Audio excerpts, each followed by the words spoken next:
Can I figure out what happens in Bridgerton Season 1 just by listening to the unofficial Bridgerton musical?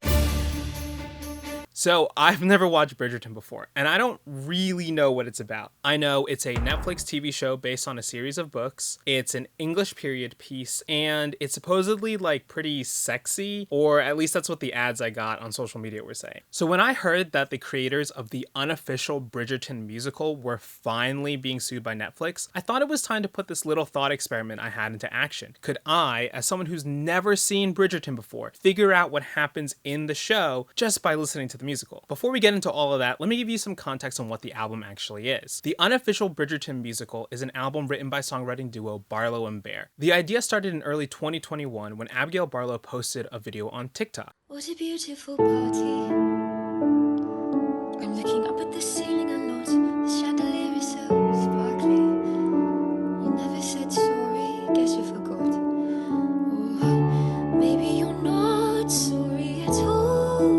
This video gained a lot of attention, so much so that Abigail decided to contact her songwriting partner, Emily Bear, to flesh out the album. They would often post videos to TikTok and Instagram and workshop the songs with the public's feedback. The songs also featured lines directly taken from the show itself to use as lyrics. As they kept working on the musical, cast members from the show and even Netflix itself cheered the girls on via social media. The excitement grew so much that the girls performed some of the songs live, and then even recorded the full musical in a professional studio. And then, in 2022, they found themselves at the Grammys, winning Best Musical Theater Album, with seemingly no issue from Netflix. Oh my god! Honestly, pretty wild stuff. Just the sheer fact that it existed was enough to win me over. To me, the unofficial Bridgerton musical is clearly following in the steps of something like the Ratatouille TikTok musical. Remy, the Ratatouille, the rat of all my dreams. Except taking the idea one step further and also not battling a copyright tyrant like Disney. I thought it was really interesting to see something like this get some mainstream recognition, because honestly, that's about the only thing winning a Grammy means nowadays. And to its merit, it's a pretty good album. When you listen to it, it kind of conjures your imagination, and you can almost see what this would look like being performed on stage. The way the music soars, you can see the curtains being pulled back,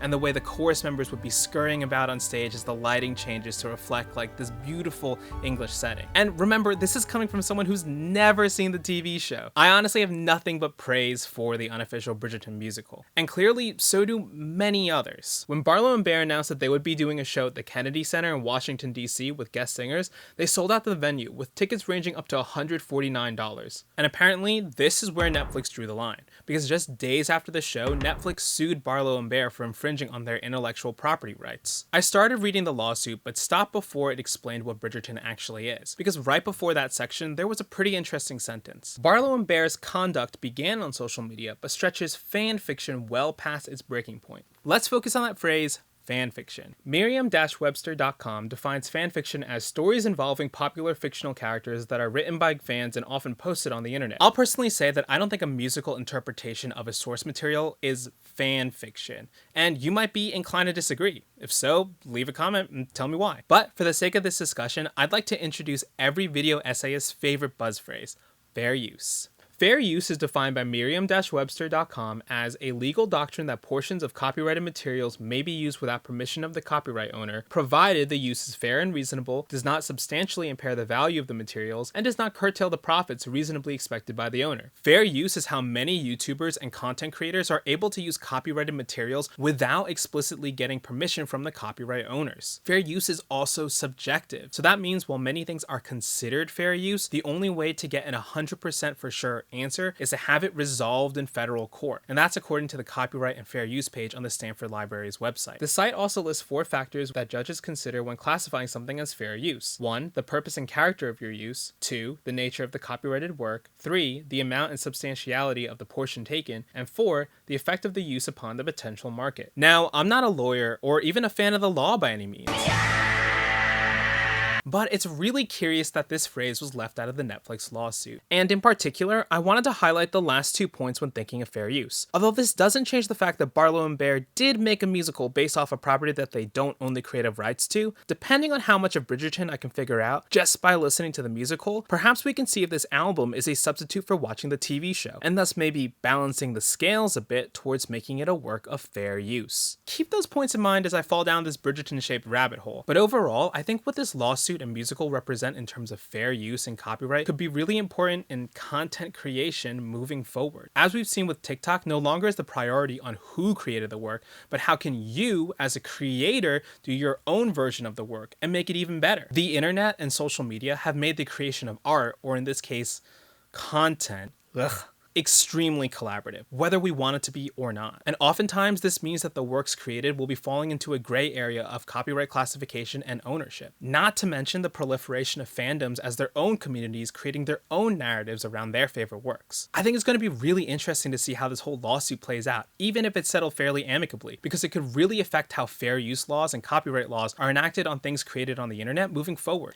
Anyways, enough of the legal jargon and the big picture stuff. Let's try and figure out what the happens in Bridgerton season 1. Okay, so I actually recorded like a full video of me listening to the album live and trying to figure it out in real time, but I decided to reshoot the whole thing because that video was like kind of confusing and the lighting was really bad. So I'm going to play that footage while I explain to you the rules that I set for myself for this challenge. Rule number 1, I didn't look up anything about Bridgerton.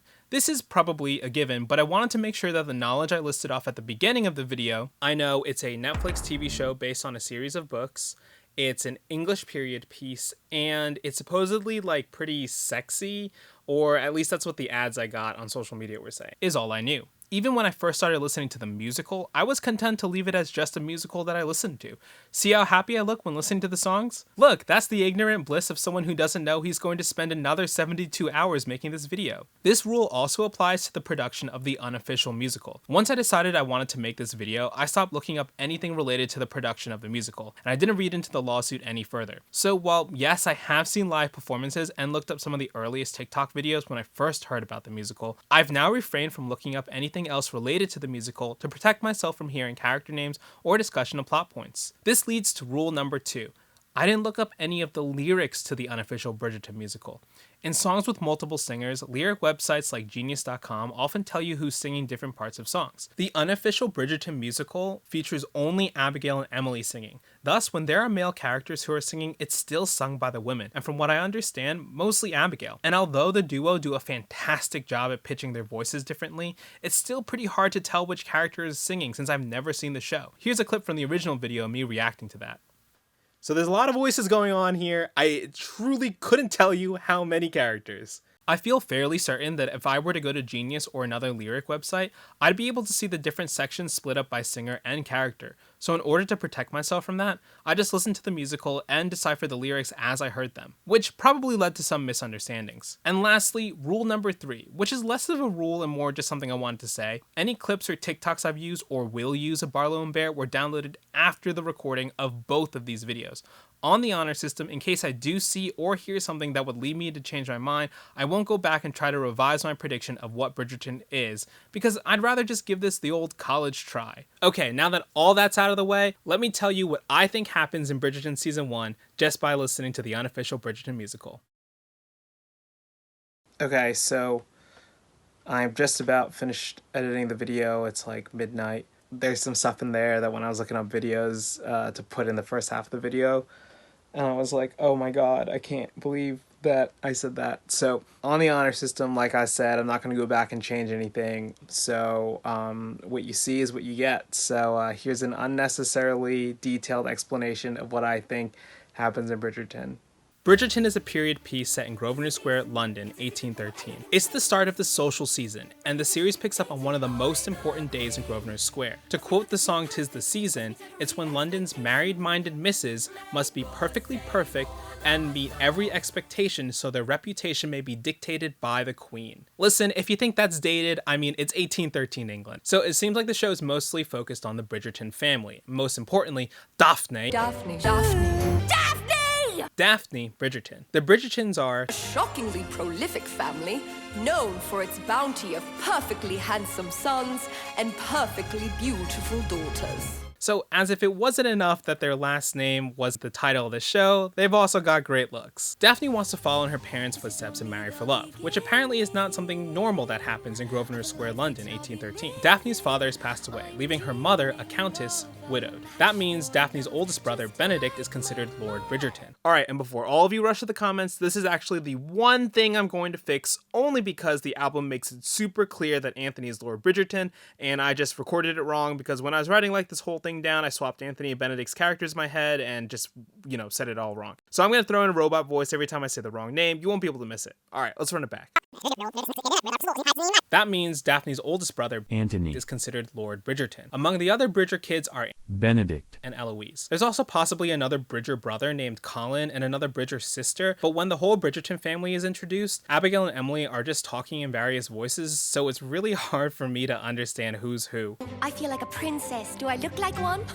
Hyacinth, do you wish to know what I think you look like? Benedict! And where's the lovely Daphne? She's only been getting ready all evening. Only her whole life. Well, I'll go fetch for her. No, I'll go fetch for her. She likes me better than you anyway. Also in the show is the Featherington family. Led by their tasteless and tactless ma, the Featherington girls are named Prudence, Philippa, and Penelope. I get the sense that the Featherington girls aren't as popular as the Bridgertons just because there's a lot of mentions of how the Bridgerton family is like really marriage material. Penelope even has her own song later on, titled Penelope Featherington. In the song, she says that she is never the star, always an asteroid, delicate heart, forever the last choice of the one I want.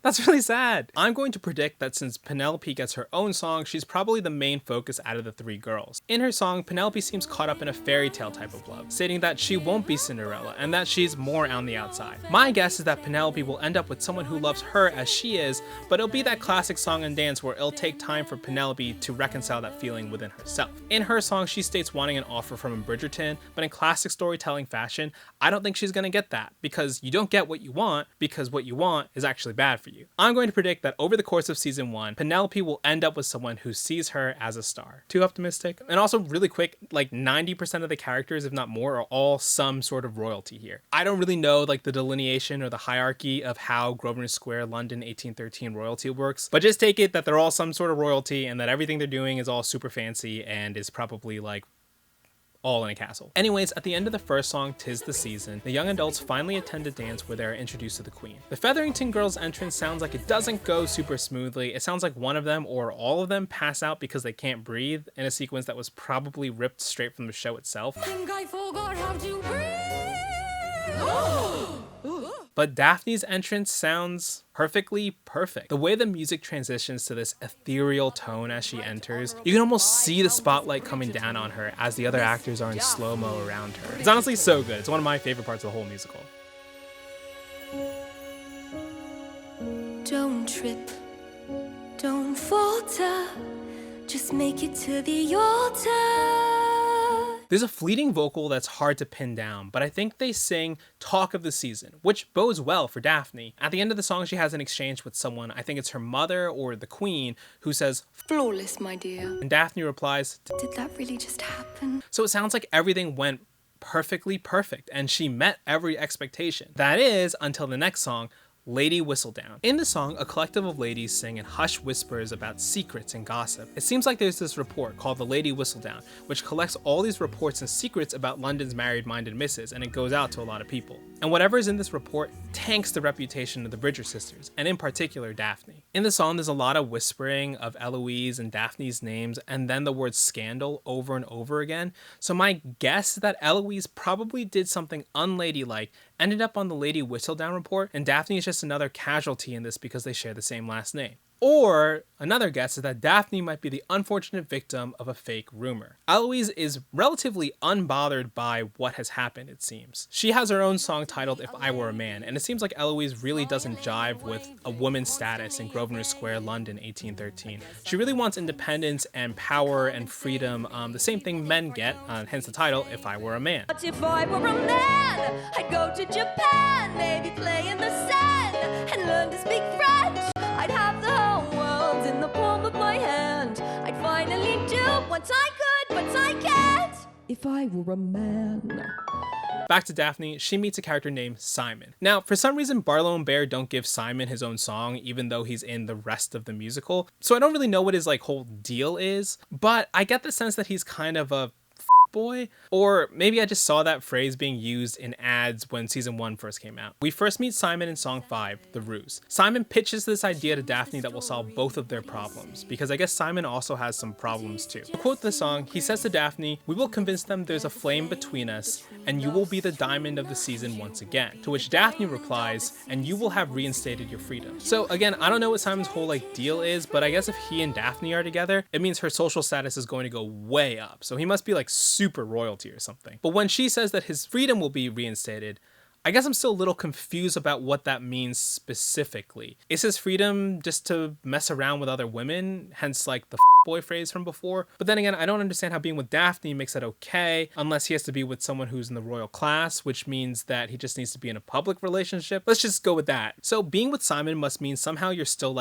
available, which must be one of those best kept Grosvenor Square secrets that all the kids know, thus making Daphne desirable. Again, we're missing some key Simon motivations here, but at the end of the day, the two of them agree on a ruse that by pretending to be in love, Daphne will be seen as more desirable and Simon will have more freedom to do what he wants. I think that's figured out enough, right? So the two go public with the ruse at what I'm assuming is some sort of dance. Before I started doing this video, I saw a lot of people on Instagram going to this Bridgerton Experience, which is a live thing put on by Netflix. And something that I saw on everyone's Instagram story was this guy on a chandelier swinging around a woman. I'm assuming that this is what happens in the tail end of the song. There's also this moment when they dance where Simon leans into Daphne to whisper, "Perfect," to which Daphne replies, Not so bad yourself. This is the first signs we get that they might be actually falling in love with each other. Which, actually falling in love with each other? I mean, who would have guessed? Anyways, as the saying goes, if you truly want to show you love someone, swing on a chandelier. Whatever Daphne and Simon do certainly gets the town talking, as the chorus members return to sing, Could she be the one to change his ways? the women refer to Simon as the most coveted prize, confirming that he must be super royalty, the princes of princes or something like that, which now makes Daphne being desirable make sense, because if he's the most important guy and he's into Daphne, that means she must have something that all the other guys are missing out on. The ruse is starting to make sense. But before the song ends, a third voice chimes in, and they seem to be fooled by the ruse as well, and they're really sad about it. They seem to have enchanted one another's hearts. This doesn't sound like someone who's been mentioned before, and then we get into the song Fool for You, in which someone sings about rejecting someone else. I won't be a fool for you. I won't be a fool no more. This makes me think that this is being sung by someone who's been spurned one time too many and is striking out on their own. I think that this is Simon's lover, or now ex-lover, who he actually concocted the ruse for in the first place. Now Simon is left alone, stuck in this ruse that he's created. How many times did I just say ruse over and over again? Now we get to the part of the show where Daphne and Simon start to fall in love with each other. This part is covered by the musical The Least. There's a song called Alone Together in which two people sing about brewing feelings between the two of them, and it's probably sung by Daphne and Simon, but I hesitate to say this fully because there's one character that we haven't talked about yet that's been tagged by the musical a few times, and that's Antony. Bridgerton. When we first meet Antony. in the first song, 'Tis the Season, he's sneaking away to be with someone named Sienna. We get the sense that Antony. and Sienna can't be together because they're of differing social classes. Just hold me closer now. Our time is running out. Sienna, you know it's 9:30. My lord, just stop the time. Thus making their relationship probably something of a secret. Alone Together could actually be about Antony. and Sienna, because at its core, the song is about two people with feelings for each other who can't act on it. And honestly, that could be anyone in the show. But since Daphne is the main character and there's a line in the song where they say the deal was proposed, I'm going to hesitantly say that this is part of Daphne and Simon's love arc. But before we get back to everyone's favorite chandelier swinging couple, we have to talk about the classic Netflix mid-season B-story tangent. And in the musical's case, that's the song Entertain Me, which is about the king. It also feels like a good Act 1 closer of a musical as well. It's different in tone than the rest of the show and probably would feature big set pieces as members of the royal court rush around to try and entertain the king as his sanity is waning. When he tells the kitchen staff, And tell the baker that the queen wants pudding too. Why do you look confused? chop chop. The staff recognizes that this is a moment of lucidity and bring the queen to him. And it's also a good bit of world building as the royal couple drops a lot of names. But ultimately, these are members of the royal court who have passed away or are just irrelevant to the plot. We do get this nice perspective on the queen, whose sanity is also waning because of her relationship with the king, but ultimately in this Bridger predictor's opinion, it doesn't really help us figure out what's happening in the show. Moving on to perhaps the biggest question mark in my journey of figuring out Bridgerton, the song Friend Turned Foe, which is about what I call the Bridger Brawl. Someone named Hastings has done a dishonor to the Bridgerton family. One of the Bridger brothers is ready to duel for this honor, and he's accepted the fact that he might die. At least I'll die a man. In an attempt to claim independence for herself, Eloise asks Colin, who she also calls her brother, to lead her to the fight. My guess is that Eloise arrives at the duel just in time to see her Bridger brother and Hastings take aim at each other, fire, and cause both duelists to die. Later on, there's a song titled Worker Bee, in which Eloise reprises the melody from If I Were a Man, but instead of singing, I guess I have to be a lady, she sings, I guess I have to find a lady. It seems like Eloise has taken on the identity of an official worker bee, and the queen no longer thinks Eloise is a woman and now has put her on a mission to get married. My guess is that Eloise has taken on Hastings' identity, has included her death in the Bridger Brawl, and is now pursuing everything she wanted to pursue because she is now a man. I admit I could be very wrong here, but imagine if I was right.